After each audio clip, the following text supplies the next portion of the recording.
England against Zimbabwe in Pool B is the next game up at the Capetown leg of the World Rugby HSBC 7 Series. The mother city of Cape Town in South Africa started a little grey and wet early this morning, but it's turned into a magnificent day and the crowd's certainly getting into it. Tom Mitchell, the England captain, starts off the bench in this game, while Zimbabwe are led by Hilton Mudariki.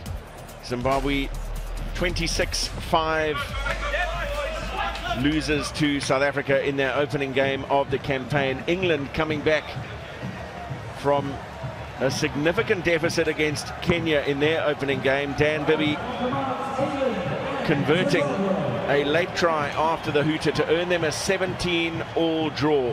And we said at the time how crucial that draw might be in determining the ultimate outcome of this Pool B. The other two teams in the pool, South Africa and Kenya. So England looking for much improvement on their opening effort against Kenya. Marius van der Westhuizen approaches the magical 100 mark in his World Sevens refereeing career. 8 very competent, very experienced referees taking charge of the games here in Cape Town in round 2, and England ready to go through Cameron Cowell. And a good contestable kickoff it is to tap back on the England side by Alex Davis. Dan Norton, who started the opening game on the bench, flick out of the back of the hand intended for Cowell, got it on the bounce. Bibby with the change of direction. Good line from Davis. And Davis will go all the way. Almost non-existent defensive effort from Zimbabwe, and England on the board early. Bob Skinstad. That is really good pace from Alex Davis. He's just straightened up the defender and he's gone for the outside. He's just had too much pace. Bibby does well to come back. He's changed the angle of attack. He's offloaded to Davis. Watch as he shifts in, shifts out, and he turns it up. And there's absolutely nothing that the defenders can do. That's a great early score for an English team that needs some points. And a wonderful conversion as well from Dan Bibby. His conversion, as I mentioned earlier, crucial in earning the draw against Kenya. But as Bob mentioned, they'll be looking to put as many points as possible on the board against Zimbabwe here, because Zimbabwe and Kenya still have to play later in the day. That's good knowledge there. Jacques Lateo just moving out of the way, allowing the ball to go straight out. Zimbabwe then get possession in the middle of the field. It's a kickoff mistake.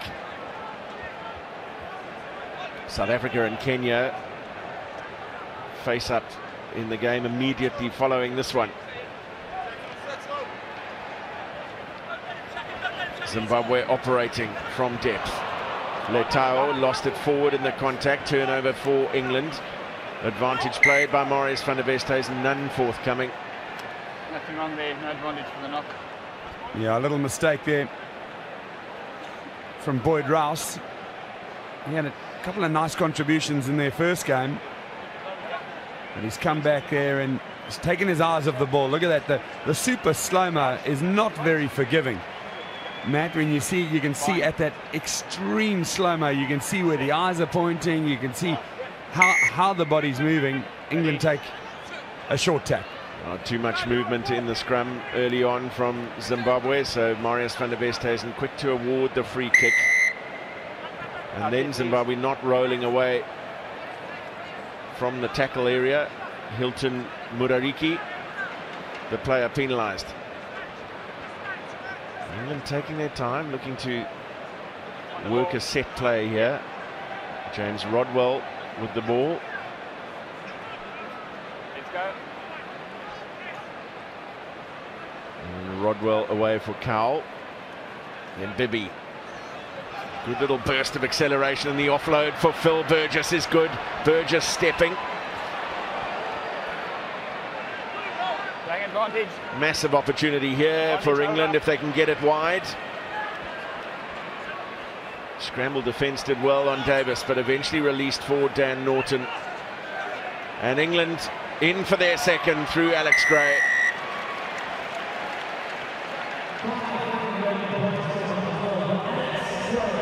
Well, he was hunting the try line there, was Alex Gray. As soon as he got that ball in a little bit of space, you could see the intent. Norton passed it back inside. There we go. He just tucks the ball under the arm and takes on anyone in front of him. It took 3 ailing defenders to bring him down, but he's over for the second score, and it's skewed away to the right-hand side of the right-hand upright. So not converted, but it's still a good score. Here's Gray. Look at that there. There comes the power. He knows where he wants to go. And he's over.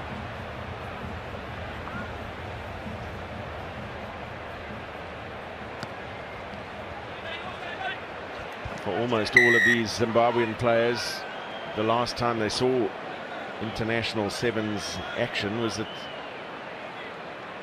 the Port Elizabeth Sevens, the South African league, just on a year ago. Couple on debut here.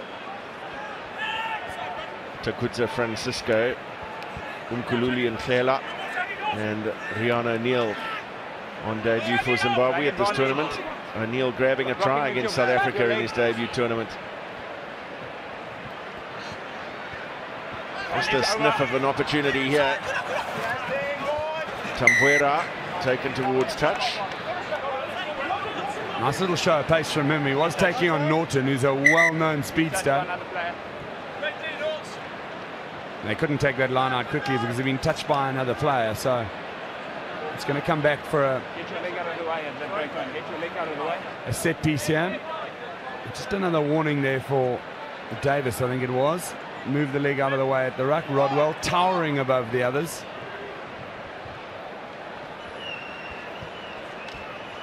Big handoff again from England, and you could... It's off the knee, Platt. It's off the knee.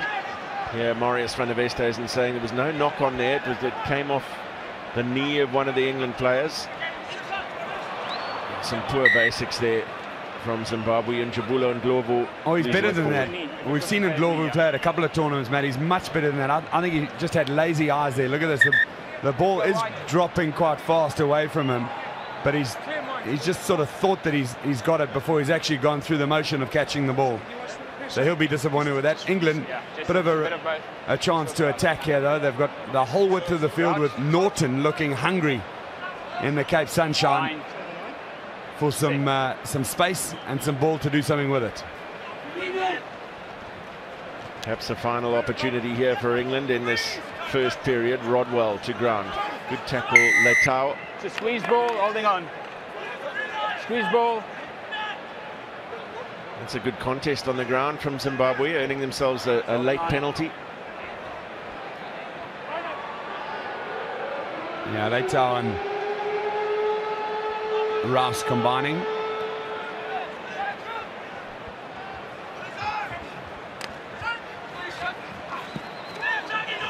Well, some pretty decent interplay from Stephen Hunduza and Jacques Letao. Looked as though that might have gone forward, but play on was the call. Here's a late opportunity. Chiwanza.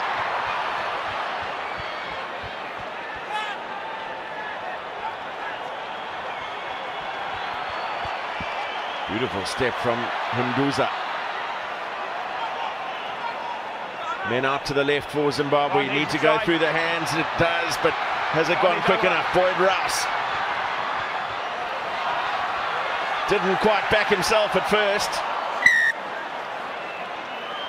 And held up is the call from Marius van der Westhuizen, and some frustration there. Boyd Rouse may well have had enough in the tank to get over there. Just didn't back himself. And the half-time whistle is blown. If you decide to fall, yeah, look at that. I think he was trying to reach, but the English players having the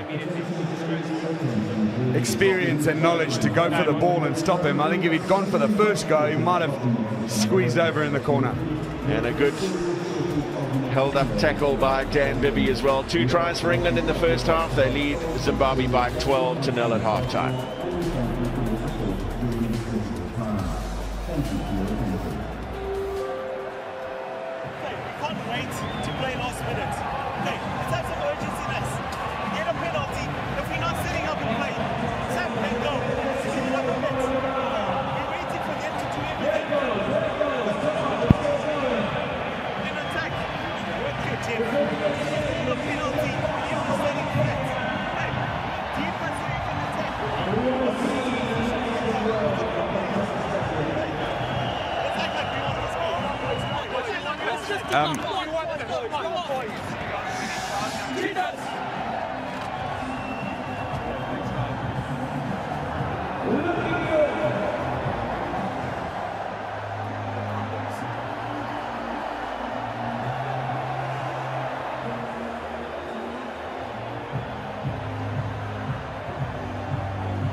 Two tries for England, one of them converted in the first half of their Pool B match against Zimbabwe. Zimbabweans with a late opportunity after the hooter to get the ball down and just being held up at the critical moment. England will want more, having drawn their opening game against Kenya. 17 points apiece. The Kenyans taking on the host country South Africa in the game after this one. Second half underway. Tambuera with the restart. Bibby is back for England.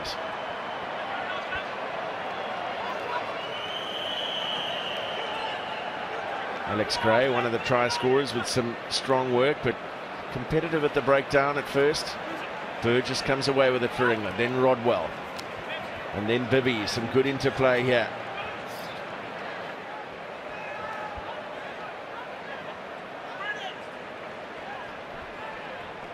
Now some width from England.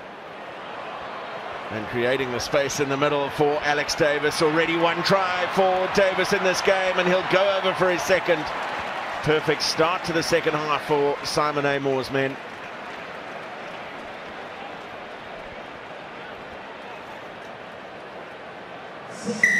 It's a really classic try from Davis. He's shown very early on, as we saw in the first half, he's used the outside gap beautifully, and he's actually done the same here. He's dropped back on the inside from a lovely little pass back, and then he's just shifted into gear, and very smooth running style. Look at that.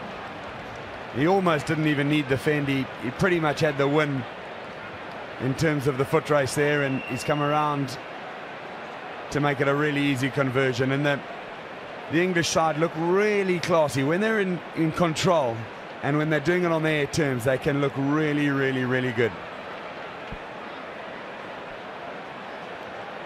Let's go. Well, I know you're always a great advocate of using the full width of the pitch, and when England are doing that, they're creating, sounds like an obvious statement, but so much more space to exploit on the inside, spreading that Zimbabwean defensive line. The Zimbabweans having to work terribly hard on defense. And similarly in their opening game against South Africa, they were reasonably competitive at close quarters. It's when their opponents go wide like they are doing now through Dan Norton that they look a little stretched, and a clinical finish from Norton. Well, that's why he's so dangerous, Norton. He's got exceptional pace and a lovely gliding step. He reminds me a little bit of a young Jeremy Guskett. Got an outside break on him because of the pure pace that he's got. He can be aware, and he's got the ball. He knows what his options are. The people who are chasing him are just desperate, so they're going for one or the other. They can't always shift him into and use the touchline as their friend and you know, just cut him down. It's a lovely little glide on the inside from Norton. Watch this. Here's the width. It's a long pass. He starts to accelerate about here and then just shifts on the inside. There's absolutely nothing that the Zimbabwean defenders could do. Lots of experience. Great try by Norton. Been around since the Wellington tournament of the 2008-2009 season. Over 50 tournaments to his name. And a key man for England in this Olympic sevens year. Okay. Yeah. Just a hand on it from a Zimbabwean player at the restart, so it will be an England line out. Two well taken tries so far in the second period of this game for England. Rodwell with the take at the line out. Bibby quickly into the midfield for Norton. He's looking for the offload back to Bibby. Loose ball claimed by Tom Bowen for England. And then Richard Carpentier, who started the match against Kenya, now on off the bench as a substitute, and here's a try for Rodwell. Well, they're running amok now.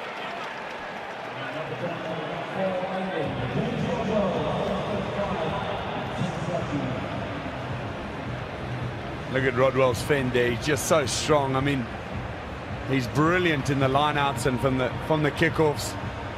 The good thing is, even at his size, he's got real pace. So defensively, he's very good as well, and he's a useful player.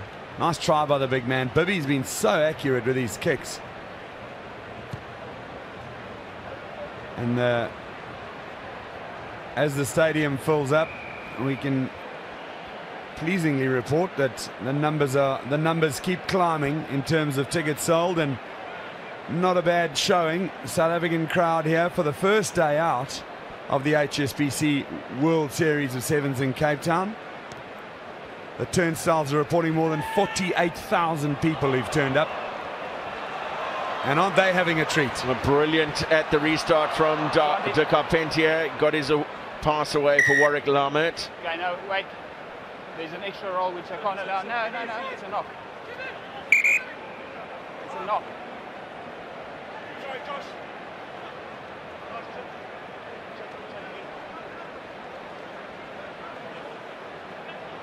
That's really well done in the sky as well, and de Carpentier. There's a little no-look pass there, which if it had gone to hand, would have been an absolute beauty. Josh Watkins just unable to gather the ball, and that's gone horribly wrong for Zimbabwe as well. It'll be a 5-meter scrum with an England feed. Danny Hondo, Here we go. not a happy coach. Coming on. Yeah, I'll just get it to you. Fine. Set. Well, early in the second half of this game, the result put beyond doubt by England, and the buzz started to build around the Cape Town Stadium ahead of the next game, which will feature South Africa and Kenya. And over they go for try number 6, scored by Josh Watkins after the offload from Richard Carpentier. And just look at the enthusiasm from England to get back again and have a chance to score another try. They know that that draw is really going to put them in a disadvantage unless they can get a huge points advantage going forward. That'll be what makes the biggest difference. Well, England will face South Africa in the final game of the pool. It's the last game of day 1 here just before 8 p.m. local time. And they will be facing a pretty hostile crowd, you sense as well. Beautiful from de Carpentier and from Rodwell after he received from Lamert. Back to Lamert. Now Rodwell again. It surely must be another one for England after the hooter. Tom Bowen with the score. Well, we said how critical Dan Bibby's conversion late in the piece against Kenya might be, and this try as well. Lovely basic skills there. Bibby does the spreading of the ball, and Bowen got such speed and acceleration. Didn't have to do much to finish that one, but we have seen some great tries from him in the series so far. That was a conventional finish. He put it down, and every one of these points could make a big difference. Rewarded for their urgency. You mentioned it. They were quick to take the conversion on the previous try to get back to halfway, and got another 5 points, which may yet prove to be crucial in the context of the pool. Good pass from Rodwell. Excellent finish from Bowen. And that's try number 7 for England. Zimbabwe came close on the stroke of half-time, but ultimately nothing to show for their efforts at full-time. England victorious by 43-0 over Zimbabwe. Kenya, South Africa up next.